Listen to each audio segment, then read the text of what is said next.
kulankan oo ay ka qayb galeen qaybaha kala duwan ee bulshada ayaa ugu horeyntii waxaa ka hadlay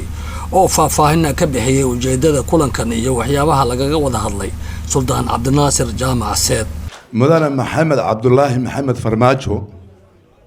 waa kii saxiixay aqalkii sanadka ee magaalada Muqdisho oo horay labada aqal oo baarlamaanka Jamhuuriyadda Federaalka Soomaaliyeed ansixiyeen inuu daraad ansixiyay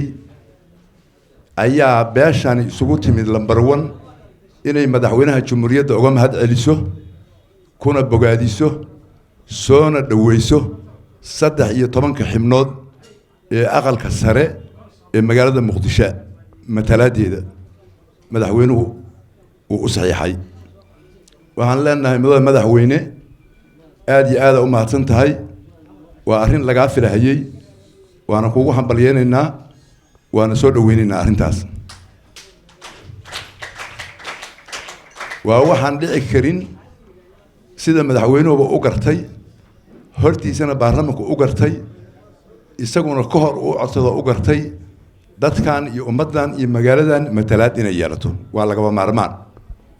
waa maalin weyn oo bilaabatay wixii kale meeqaan iyo qiimo ay lahaydna way daba ooli doontaa haddii alla yiraahdo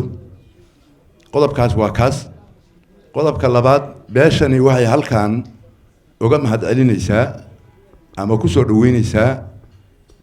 sidoo kale xukuumadda federaalka ee Soomaaliya ra'iisul wasaaraheeda injineer Maxamed Xuseen Rooble waxay ku taageeraysaa kuna soo dhaweynaysaa shaqooyinka uu ku jiro oo hadda uu wado maantana ay u soo korortay inuu meel mariyo 13 senator ee magaalada Muqdisho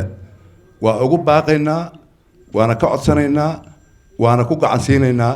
sidii madaxweynuhu go'aanka geesinimada u qaatay adna u qaado mudane ra'iisul wasaare ina meel marisid 13 senator haddii alla idmo sidoo kale waxaan rabnaa inaan beeshani soo dhaweyso dadaalada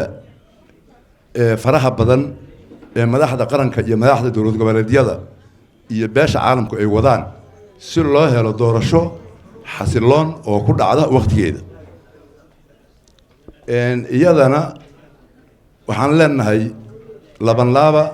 waa garab taaganahay waana bogaadinaynaa sidoo kale waxa iyaguna kulankan ka hadlay oo in badan muujiyay taageerada ay u hayaan madaxweynaha Jamhuuriyadda Federaalka ee Soomaaliya madaxweyne Maxamed Cabdullahi Farmaajo qaar kamid ah salaadiintii kale ee iyaguna kulankan qaybta ka ahaa oo uu ugu horeeyo Imaam Cabdullahi Khaliif Rooble madaxweynaha Maxamed Cabdullahi Farmaajo waxaan uga mahad celinaynaa oo ku bogaadinaynaa saxiix oo saxiixay 13 senator ee gobolka Banaadir markii horena waa codsaday baarlamaanka oo ka codsaday inay meel mariyaan baarlamaankana waa u mahad celinaynaa waa meel mariyay dibna uu ka saxiixay aad iyo aad ugu mahadsan yahay madaxweynuhu aad iyo aad lagaga sugaayay aad ugu mahadsantahay madaxweyne oo rikoorkeena ku gashay waxaan leenahay waxaan codsanaynaa inay saka harin senatarada kale oo laga dooran doono gobolada Soomaaliya mar haddii madaxweyne saxiixay mar haddii baarlamaankii ogolaado baasamariyay inay saka harin ay codsanaynaa oo farsamo loo gudbo taas halkaas aan u gudbayaa walaalayaalow beeshan Habar-Gidir taariikhda waxa u gashay inay yihiin beel dagaal iyo wax iska dhicin iyo alaabtaas moogtaa taariikhda u gashay marka taariikhdaas inaan bedelno oo beel nabadeed inaan nahay inaan qorno soo isku aan raacin ma sha Allah dawladnimada ma rabaan dagaalkay rabaan iyo propagandkaas suuqa noo galay marka markasta dawladnimada waa rabnaa laakiin dulmigan diidanayn xoogaa waana la dulminayay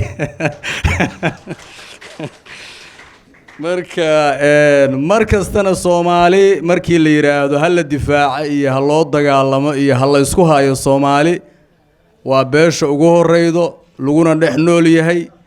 dadkana maaragtay si sharaf leh iyo qiimo leh walaaltinimo ula dhaqanta dadka Soomaaliyeed marka insha Allah taala munaasabadan maanta beeshu isugu timid wax-garadka aqoon-yahanka dhalinyarada hooyooyinka gabdhaha sharafta leh beeshu saxaafadda sharafta leh waxaa ka soo baxay runtii go'aamo qiimo leh oo qaaya leh oo mujtamaca Soomaaliyeed anfici doona haddii Ilaahay yiraahdo waana la akhri doonaa war murtiyeedka insha Allah taala laakiin cod dheer waxaan ku leenahay insha Allah taala madaxweyne Maxamed Cabdullahi Farmaajo wuxuu ku dhiiraday raggii ka horeeyay howlay qaba waayeen maantana shirku wuxuu ku saabsanaa 13 sanatar oo madaxweynaha jamhuuriyadda uu ku dhiiraday taageeradeeda iyo ra'iisul wasaaraha jamhuuriyadda Maxamed Xuseen Rooble taageeradiisa ayaa shirku ciwaankiisu ahaa waxaan ku daraynaa sidii gacma dheer sheegayba waxaan rabnaa maamulkii konsolkii magaalada Muqdisho waxba ka dhiman 13 sanatar kaliya naguma filna madaxweynaha waxaan ugu baaqaynaa waa taariikhi arinta aad samayday waxa dhimanna inaad dhamaystirtaan ma garadka ka codsanayna kuuna soo jeedinaynaa intaas kadib waxaan rabaa inaan ku daro walaalayaal bahda meesha fadhida waa nala dulmiyay inaga sidii rag hor u sheegeen waxa la yiri Habar-Gidir dagaal ay ku sawirantahay Habar-Gidir dad qarannimo ku sawiran waay taariikhda ummadda Soomaaliyeedna waxaani waa waxa la yiraahdo taariikh waay Cabdullahi Ciise Maxamuud meeshuu taariikhda ummadda Soomaaliyeed uga jiro qof uga jiro Soomaaliya anigu ma garanayo ninkii calanka Soomaaliyeed keenay qaramada midoobay geeyay dadka meesha fadhiya ninka soo jeeda ayuu ah halkan wixii loo yimid oo beeshan balweyntan Habar-Gidir maanta isugu timid waa la sheegay ujeedkuna waxa weeye soo dhaweynta magacaabidda saxiixa madaxweynaha sanatarada gobolka Banaadir inay soo dhaweyno oo aan uga mahad celino madaxweynaha waxaan kaloo beeshan isugu timid ra'iisul wasaare Rooble dadaalada oo wado oo dib u heshiisiinta iyo doorashooyinka isugu jirtaan waa ku ra'iisul wasaaraha inaan ugu hambalyeeyno taageerada madaxweynaha jamhuuriyadda federaalka Soomaaliya ee saxiixay 13 sanatar ee aqalka sare ay ku yeelan lahayd magaalada Muqdisho gobolka Banaadir waxaan leenahay madaxweyne wax muddo badan la sugayay baad ku guuleysatay waana kaaga mahad celinaynaa saxiixa aad saxiixday waxaan maqlayay qaar baarlamaanka kamida labada aqal kamida laba nin oo kamida waan dhageystay oo dhaliilaya oo leh sharci ma ahan waxaan la yaabay baarlamaanku barnaamijkan waa la horgeeyay way ka doodeen wayna ansixiyeen haddaad adigoo xubin xildhibaana diidan tahay qaabka waxaad ku qasban tahay baarlamaanku qodobadii oo ansixiyay inaad raacdo anigu waa diidanay ama waan ka aamusay kuma shaqeeyo baarlamaanku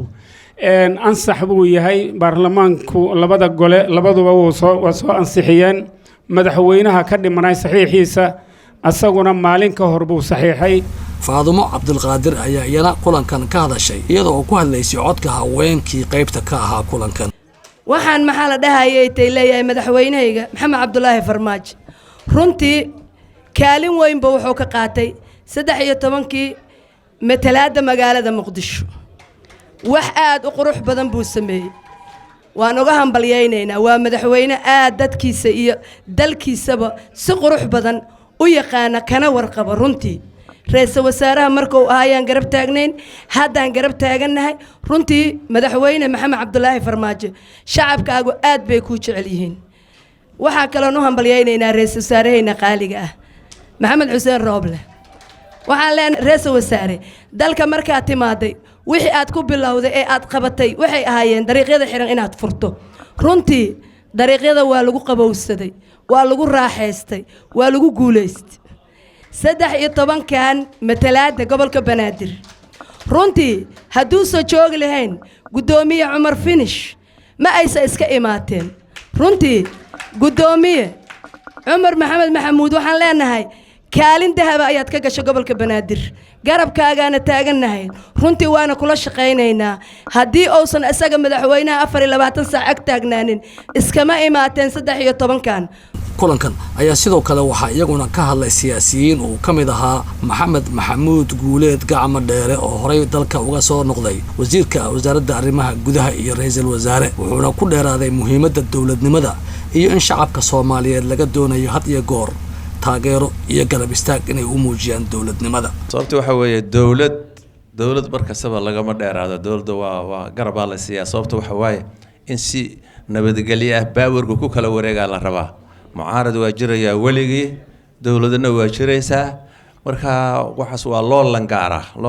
wad maqlaysa wixii ka dhacay Mareykanka iyo dhibaatada kale haysatay iyagoo boqolaal sano dawlad ah marka lama yaabo mucaaradna eed ma laha dawladuna haday wax qabato iyo haday wax qaban weyso waxba isku dayday maamul meesha taga weey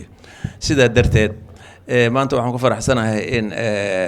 يعني systemkii la oran jiray mujtamacu waxa la rabaa dawladda inuu u hoggaansan yahay maanta ma jirto laakiin waa la gaari doonaa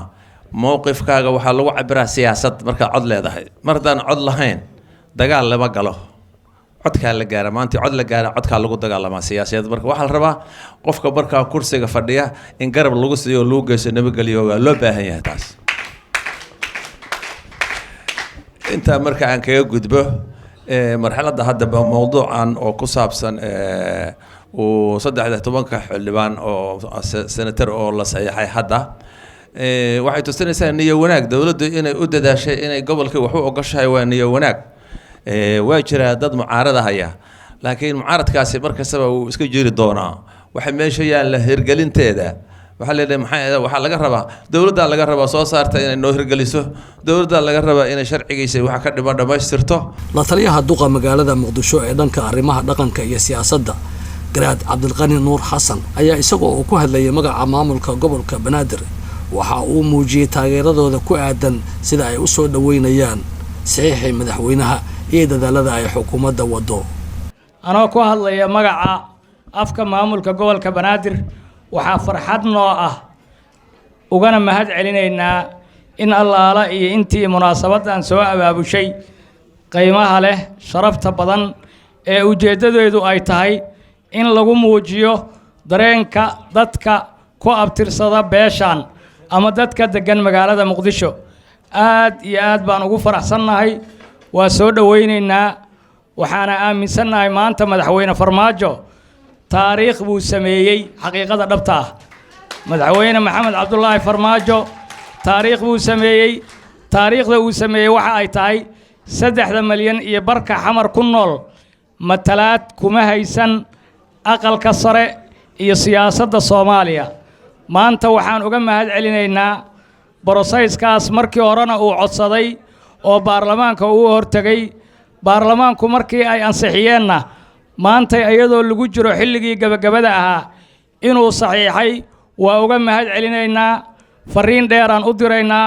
waxaana leenahay madaxweyne waa maadsanta kulankan ayaa ugu dambeyntii waxaa laga soo saaray warmurtiyeed nuxurkiisu ahaa taageero buuxda oo loo muujiyo madaxweyne Farmaajo saxiixiisii ku aadanaa matalaadda gobolka Banaadir iyo dadaalada xukuumadda federaalka ee uu hogaamiyo ra'iisul wasaare Roble ay ugu jirto sidii ay doorasho wada ogol ah dalka uga dhici lahayd iyada oo kaashanaysa madaxda maamul goboleedyada iyo beesha caalamka